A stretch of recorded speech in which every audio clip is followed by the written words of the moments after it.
Hey,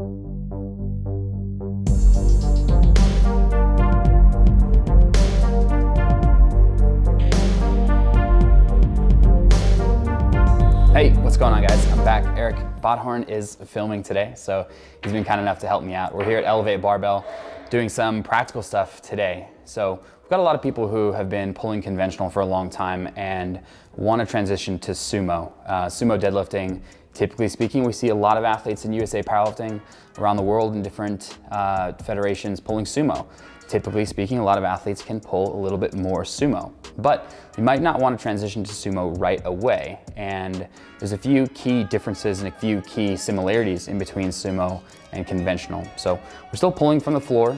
We still have to start with the bar on the ground. We still have to finish with shoulders locked out, hips and knees at full extension. But there's a few differences that we'll talk about. So sumo's different in a few key ways. One, because we're lifting with a wider stance, the sumo exposes new muscle to heavy loads, namely your hip flexors and adductors. So if you're the kind of person who hasn't really trained your hip flexors or adductors much at all, there's a strong possibility those muscles are detrained or aren't ready to pull your 1 rep max conventional that you might be able to pull sumo. So because of that, we either need to catch up these with added work or just take your time in the transition to the sumo deadlift. We'll talk a little bit about more of that later. Number two, the sumo is more technical of a lift, partly because it has a smaller center of gravity. Because as you're pulling sumo, your feet are slanted outwards. There's a smaller center of base, and so it's a lot easier to lose the lift forwards or backwards. As a result, getting into a good starting position is really important, and making sure that you've practiced the lift and that it's repeatable is also very important. Number three, more often on sumo deadlifting, the knees extend slightly before the hips in order to stay in that center of gravity. We'll talk a little bit more how to practice that. And finally, there's a slightly higher contribution from quads and glutes in the sumo deadlift compared to the conventional deadlift if we look at EMG readings between those two lifts. So because of that, we can make some changes to training to make sure that we progress your sumo a little bit more accurately. All right, so we're back upstairs. I mentioned kind of 4 big things that are the differences between sumo and conventional and how we'd address those. So we're getting into a little bit more of those now. One was the fact that sumo exposes new muscle to heavy loads, the adductors and the hip flexors. 2, the more technical aspects of the sumo with a smaller center of gravity. 3, the knees extend a little bit before the hips.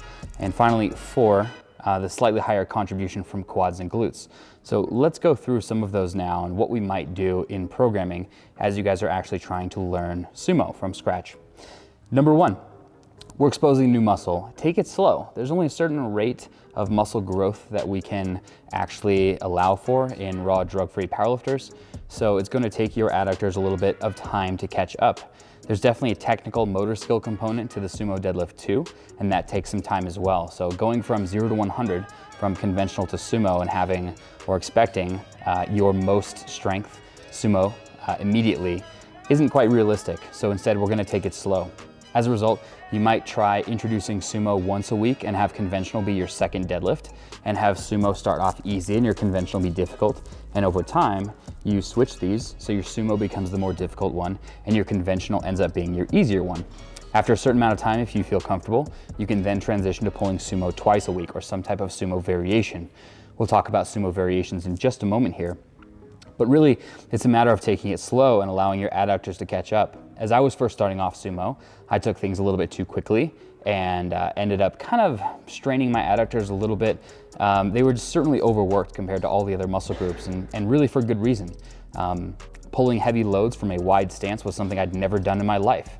I'd worked my way up to something like a 725-pound deadlift conventional before I switched to sumo, and most of me could pull 725. But certainly my adductors couldn't, and it took a while to kind of catch up. And I've seen the same thing happen at other lifters. So let's take it slow and make sure that you are completely ready to pull sumo. I don't want anyone getting injured before you've even started down the road of sumo deadlifting. This is also a really good period for you to test and find out if sumo actually is a better stance for you. Sumo is likely a good fit for many, many athletes, but it might not be the best fit for everyone. So during this period, you can ask yourself questions like, am I getting stronger sumo? Am I capable of doing more weight sumo than I was conventional? Is this a more comfortable position for me? These are some of the questions that you can ask yourself along the way to assess whether switching to sumo fully is the right move for you.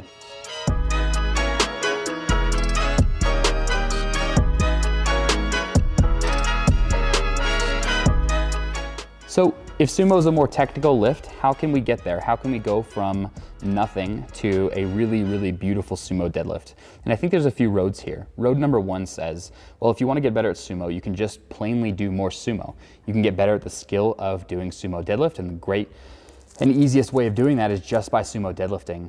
Now, I think there may be some truth to that in the way that if you want to get better at free throws, you need to do more free throws or other closed skills. However, I think there's a component of breaking a larger skill down into smaller component pieces and practicing those pieces. I started off in a background of coaching volleyball practice and club volleyball, high school volleyball as well, and similar to many other closed skill and open skill type sports, there are technical components, learning to swing, learning to block, learning to jump right. These are each pieces that are a complete piece, but if you tell an athlete to go jump up to hit a ball up at the net, they really don't have a concept of what's the right way to optimize this. And I think we're dealing with the same thing when we talk about sumo deadlifting. We need to break something complex down into some simpler pieces to ultimately end up at something that's best. And I think as a result, you can go through this progression from smaller, easier exercises at lower loads into ultimately the sumo deadlift at 1 rep max loads is where we want to head. And so here are 4 exercises that I program for my athletes that I think helps them get to a better sumo deadlift quicker than the other way around. Number 1, pause deadlifts right off the floor. So being that the starting position of the deadlift, especially for the sumo deadlift, is so important in maintaining back tightness and removing slack from the barbell, starting off with a perfect starting position is really, really important.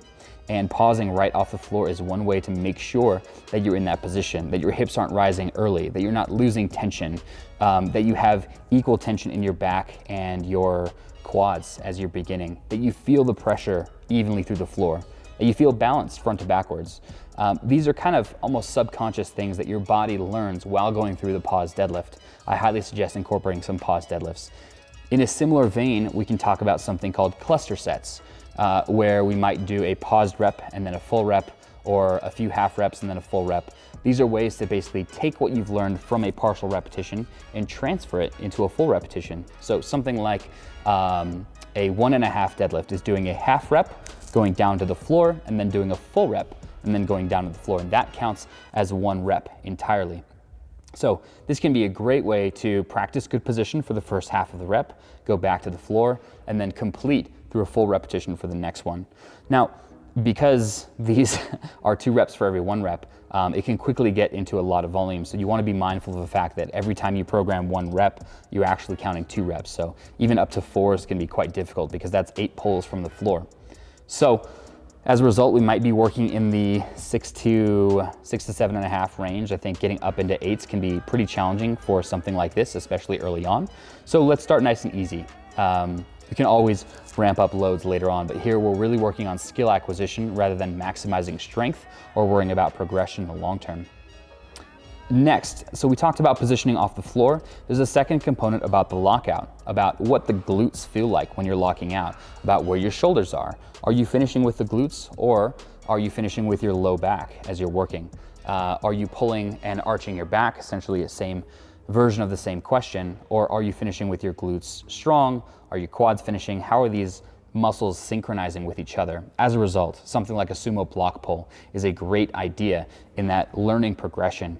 Additionally, lots of people can handle heavier loads on a sumo block pull versus just a regular deadlift, and it might be a chance to overload the movement or get the athlete used to some heavier loads. So certainly a variation worth considering and worth your time. Because the sumo deadlift is a little bit lower to the ground because your stance is wider, you might have to use lower blocks than you would if you were doing a conventional block pull. For a conventional block pull, typically pulling from somewhere in between mid-shin to just below the knee is acceptable. For the sumo deadlift, we're looking at the same thing, but it might require a lower block as a result of that wider stance. Another thing we might try is to change the force curve of the deadlift. So for many athletes, the sumo deadlift is difficult at the start of the lift and easier once we get past the knee and toward lockout. If you have a rounded back deadlift, typically the pattern is reversed. The deadlift is easier at the start and more difficult at the finish. Adding chains or bands changes the force curve. So what it does is it makes the lift easier at the start and more difficult at the lockout. For bands, it's because there's added tension as you're pulling the bands to more and more tension. For sumo deadlift with chains, it's because there are more links of the chain coming up off the ground, and as a result, you can see that the weight gets heavier toward the top. So certainly change the lift. I think what it does is it allows you to focus on positioning at the start, but still end up with some heavy weight in your hands by the time you're getting to the end of the lift.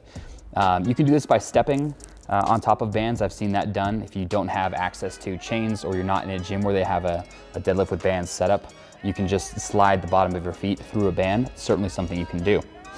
Lastly, so we've gone through a few partial phases of the movement. We talked about positioning from the floor. We talked about complexes. We talked about pulling the second phase of the lift from the knees up and through lockout with the sumo block pull. Now putting it all together and just giving you more practice, we can talk about clustered singles or singles with a low amount of rest. So every time you do a set, you have one first rep in that set. And being that we care most about doing one rep on the platform when it matters most with our heaviest weight, we really want to get practice at the setup and the execution of where our feet are, the ritual of walking to the bar, the breath we take, the brace we take, our hands on the barbell, all those pieces that go into the ritual of the setup of the deadlift. We want to give you more chances at that. And one way of doing that is to just give you a lot of singles with a low amount of rest. So for early stages of learning sumo deadlift, something like 6 to 12 singles with, let's say, a minute of rest or less, and keeping the weight on the barbell somewhat reasonable. This allows you 6 to 12 first reps to get to the barbell and 6 to 12 chances to make sure that you are practicing good technique, that you're tight, that you're bracing well, and that you're kind of sequencing all of these steps that you've learned so far. Now, this process can take anywhere from 6 weeks to 6 months, depending on how long you want to take to learn sumo. I know most athletes want to rush this process, so slow it down a little bit. I would veer somewhere in the middle of that range and aim for somewhere around 3 months or 12 weeks of dedicated training, working your way into the sumo deadlift to start off with.